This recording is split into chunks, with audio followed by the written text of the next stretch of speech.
I am with Wayne Pacelle, Director-President of the Humane Society of the United States. Wayne, it's so great to see you here. Yeah, thank you. What are you hoping that your organization can do down here?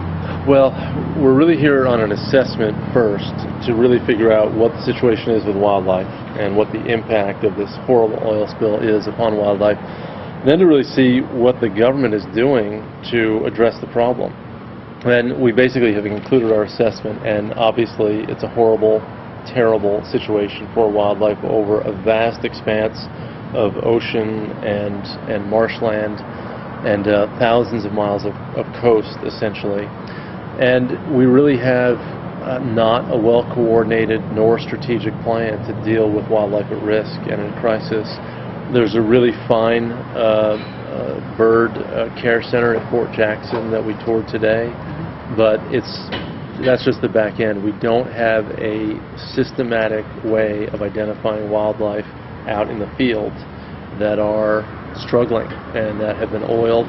And if somebody calls something in, then somebody might go and get the animal, but we think that maybe 1 in 100 of the animals who've been oiled are getting out of there and getting treated.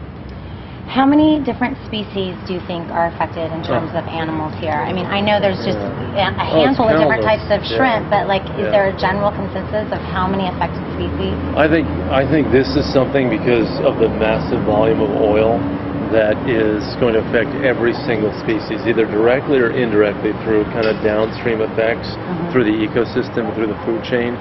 But, all of the bird species are going to be affected. Obviously, those birds that, are diving birds like pelicans who go into the water to feed.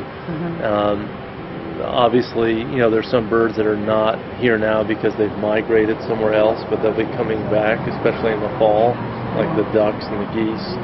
So it depends what the circumstance is at that time in terms of the impact on them. But the brown pelicans just got off the endangered species list in November, and now they're in serious jeopardy. And whether it's herons or terns or so many other birds or marine mammals like dolphins or animals like turtles, so many are at risk.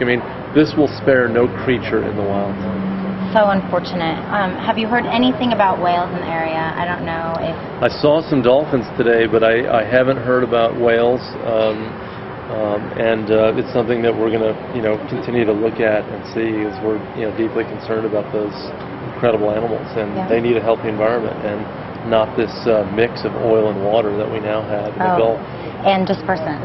Yes, and toxic everything. Exactly. Well, best of luck. Thank you for being here. We'd love to check back in with you on your progress. And great. Take care of yourself. Yeah, thank you very much. Thank you for what you're doing.